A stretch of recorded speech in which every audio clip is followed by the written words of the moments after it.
நேற்றைய தினத்தில் யார் மீது அவர் தன் சபையை கட்டுகிறார் அல்லது யாரை கொண்டு செய்கிறார், கட்டுகிறவர் யார் என்றும், அந்த தேவன் கட்டுவதற்கு காரணமாக யார் யாரை பயன்படுத்துகிறார் என்று குறிப்பிட்டு அதில் ஒரு வார்த்தை சொன்னேன். தேவனிடத்தில் யார் அதிகமாக அன்பு வைத்திருக்கிறார்களோ, அன்பு கூறுகிற அனுபவம், அவர்களுக்கு அவர் காண்பிக்கிற காரியம் வித்தியாசம், அவர்களை அவர் நடத்துகிற காரியம் வித்தியாசமா இருக்கும், அவர்களுக்கு கொடுக்கிற உயர்வு வித்தியாசமா இருக்கும். மோசே கிட்ட எப்படி ஆண்டவர் முகமுகமாய் பேசினார், எப்படி பேசினாராம்? ஒரு சிநேகிதனோடு, சிநேகம், அன்பு செலுத்துகிறவர்கள். அந்த மோசேயை கொண்டு வருங்காலத்தில் ஜனங்களுக்கு ஏராளமான காரியங்களை கற்றுக் கொடுப்பதற்கு இந்த மனிதனை தம்மிடத்தில் வரவழைத்து அவருடைய மனுஷிக காரியங்களை மறைத்து தெய்வீக பிரசன்னத்தால் நிறைத்து வருங்கால திட்டங்களை அவர் காதில் போட்டு லட்சக்கணக்கான மக்கள் பின்பற்றும்படி, அன்றைக்கு மட்டுமல்ல,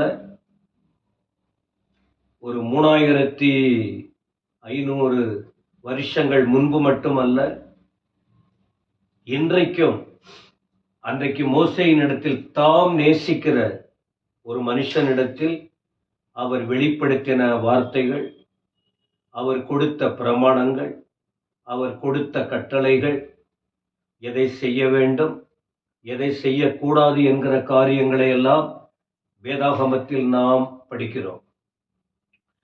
இப்படி தாம் சிநேகமாய் இருந்த, அவர் சிநேகிக்கிற அந்த மோசேயினிடத்தில் சொன்னது போலதான் பேதுருவினிடத்தில் சொன்னார், இந்த கல்லின் மேல் என் சபையை கட்டுவேன் என்று. இந்த பேதுருவை ஆண்டவர் பயன்படுத்தின விதங்கள், சில விஷயங்களை அவ்வப்போது கொஞ்சம் கொஞ்சம் நாம் பார்க்க போகிறோம். அப்ப நேற்று உங்களுக்கு குறிப்பிட்டது என்ன? அதுல ஒரு வார்த்தை, தேவன் பேதுருவோடு கூட ஆழமான அன்பை வைத்திருந்தார். அதே போல பேதுருவும் தேவனிடத்தில் அசைக்க முடியாத ஒரு அன்பை ஆண்டவரிடத்தில் காட்டினார். அதுல ஒரு காரணம் பாருங்கள். ஒரு முறை ஆண்டவர் தம் சீஷர்களை ஆயத்தப்படுத்தி கடலின் அடுத்த கட்டம், அடுத்த அக்கறைக்கு போவோம் வாருங்கள் அப்படின்னு சொல்லி அவர்களை அனுப்பினார். இரவு நேரத்தில் படகு அலைகளினால் மூழ்க ஆரம்பித்தது. பயப்பட ஆரம்பிக்கிறாங்க. அப்ப ஆண்டவர் கடல் மேல் நடந்து வந்தார். பிரியமானவர்களே, நீங்க என்னைக்காவது கேள்விப்பட்டிருக்கீங்களா? தண்ணீர் மேல தண்ணி மேல நடந்து வந்த ஒருவரை குறித்து உங்களால நீங்க கேள்விப்பட்டீங்களா? ஒருவேளை சில கதைகள் சொல்லுவாங்க. ஆனா உண்மை சரித்திரம், உண்மை சம்பவம், இயேசு கிறிஸ்து உண்மையுள்ள தேவன், அவர் சிருஷ்டிப்பின் கர்த்தர், அவர் இன்றைக்கும் உயிருள்ளவராயிருக்கிறார். அவரை நம்புகிறவர்கள் வாழ்க்கையில் அவர் மகத்தான கிரியைகளை செய்கிறார் என்று சொல்வதற்கு ஏராளமான சான்றுகள் இருக்கிறது, ஏராளமான சாட்சிகள் இருக்கிறது. அப்ப அவர் தண்ணீர் மேலே நடந்து வந்தார். கூட இந்த சீஷர்கள் அதை பார்த்து பயந்தாங்க. அப்ப ஆண்டவர் சொன்னார், நான் தான், பயப்படாதிருங்கள் என்று சொன்னார். அப்புறம் அதன் பிறகு அடுத்த கட்டம் நீங்கள் பார்க்கும்போது மத்தேயு சுவிசேஷம் 14ஆம் அதிகாரத்தில் ஒரு வார்த்தை இருக்கிறது பாருங்கள். இப்படி ஆண்டவர் நடந்து வந்தபோது அவர்களை திடப்படுத்தி இருக்கும்போது 4ஆம் அதிகாரத்தின் 29ஆம் வசனத்துல உடனே பேதுருக்குள்ள ஒரு உணர்வு ஏற்படுகிறது. அப்போ இயேசுவினிடத்தில் போக, நானும் ஆண்டவரே, நீங்க தான் நாங்க பின்பற்றின எங்களுக்கு வழிகாட்ட வந்த மேசியா நீங்கன்னு சொன்னா நானும் தண்ணி மேல நடக்கணும் அப்படின்னு. அப்ப அவனுக்கு ஆண்டவர் மேல அன்பு. அவனுக்கு அதை பற்றி யோசிக்கல. ஒருவேளை தண்ணியில நடந்தால் நம்ம உள்ள போயிடுவோமோ, என்ன ஆகும், அதை பற்றி எல்லாம் யோசிக்கல. உங்களுக்கு தெரியுமா, அன்பு அன்பு வந்துச்சுன்னா உயிரை பற்றி கவலையப்பட மாட்டாங்க. ஒரு உண்மையான அன்பு இருக்கிற இடத்துல எதற்கும் கவலைப்பட மாட்டாங்க. இவர் தன்னுடைய உயிருக்கு கூட கவலைப்படவில்லை. என்ன நடந்தது? அதற்கு அவர் வா என்றார். அப்பொழுது பேதுரு படவை விட்டு இறங்கி இயேசுவினிடத்தில் போக ஜலத்தின் மேல் நடந்தான். எப்படி முடியாது? இது பரிசுத்த வேதம், உண்மையிலும் உண்மை, சத்தியத்திலும் சத்தியம். இது கட்டுக்கதைகள் அல்ல. பேதுரு தண்ணி மேல நடந்து போனார். அதன் பிறகு காற்று அதிகமா இருந்தது. கொஞ்சம் மற்ற இடத்துல பார்த்தார். அவர் தண்ணிக்குள்ள மூழ்கினார். ஆண்டவர் அவரை தூக்கி விட்டார். அதன் பிறகு இன்னும் அவருடைய விசுவாசம், அவருடைய அன்பு ஆழமாய் மாறினதை நாம பார்க்கிறோம். இப்படி ஆண்டவர் மேல அன்புள்ள ஒரு மனுஷன்தான் ஒரு முறை தவறு செய்ய ஆரம்பித்து விட்டான். அவன் வாழ்க்கையில ஒரு தவறு நேரிட்டது. அப்ப இப்ப ஆண்டவர் அந்த மனுஷங்கிட்ட பேசுறார்.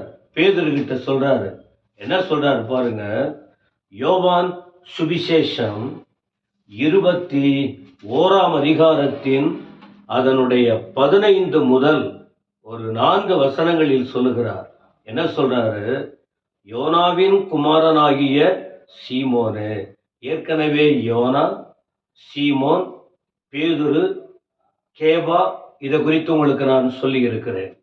அப்ப என்ன சொல்றாரு? எல்லாரும் இருக்காங்க, நீ என்கிட்ட அன்பாய் இருக்கிறாயா? ஏற்கனவே ஆண்டவரும் பேதுருவிடத்தில் அன்பாய் இருக்கிறார், பேதுருவும் ஆண்டவரிடத்தில் அன்பாய் இருக்கிறார். ஆனா இப்போ ஒரு சோதனை போல சொல்றாரு, அன்பா இருக்கிறியாப்பா?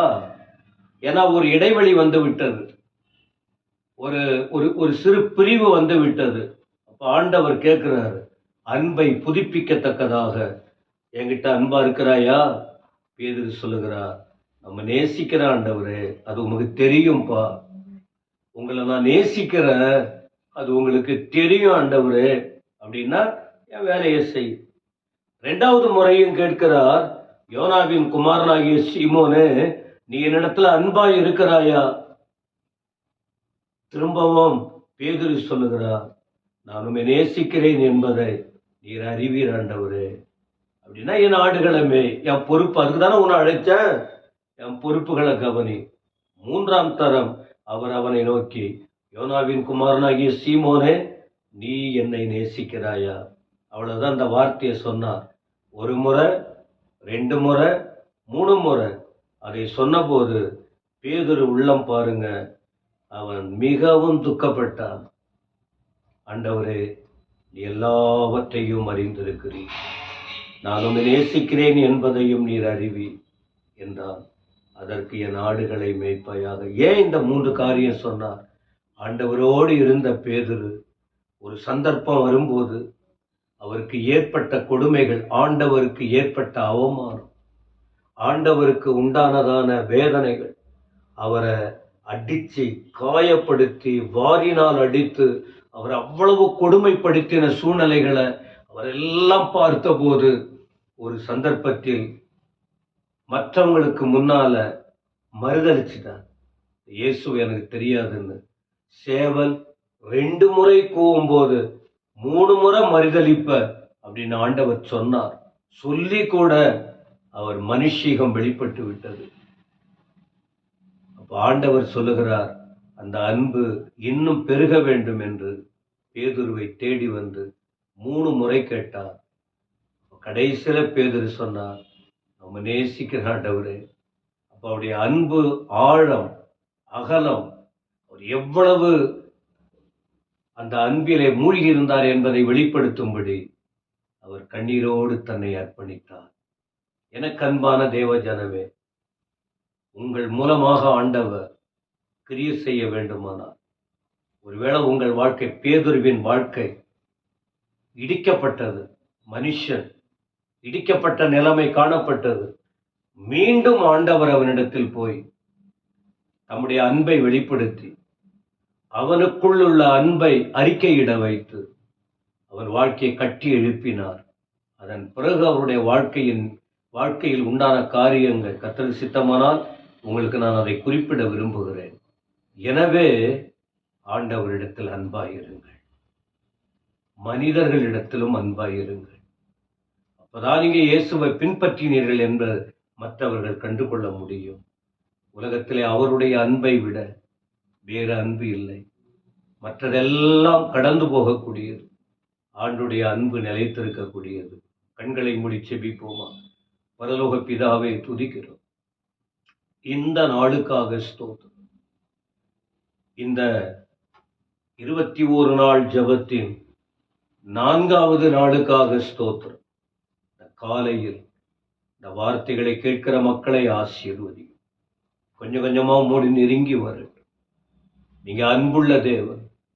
உங்க மேலே எல்லாரும் அன்பு வைத்து உம்மை கனப்படுத்த, உம்மை மகிமைப்படுத்த உதவி செய்யும். ஒவ்வொருடைய வாழ்க்கையிலும் அந்த அன்பின் வல்லமை இறங்கி வரும்படி வேண்டுகிறோம். இதயங்களை உம்மிடத்தில் சேர்த்து கொள்ளுங்கப்பா. உலகத்தை யாரும் நேசிக்க வேண்டாம், உம்மை நேசிக்கட்டும். உங்க அன்புக்காக வாழட்டும். நீங்க ஆசீர்வதிங்க. இயேசு கிறிஸ்துவின் நாமத்தில் ஜெபங்கேளும் நல்ல பிதாவே. ஆமென், ஆமென்.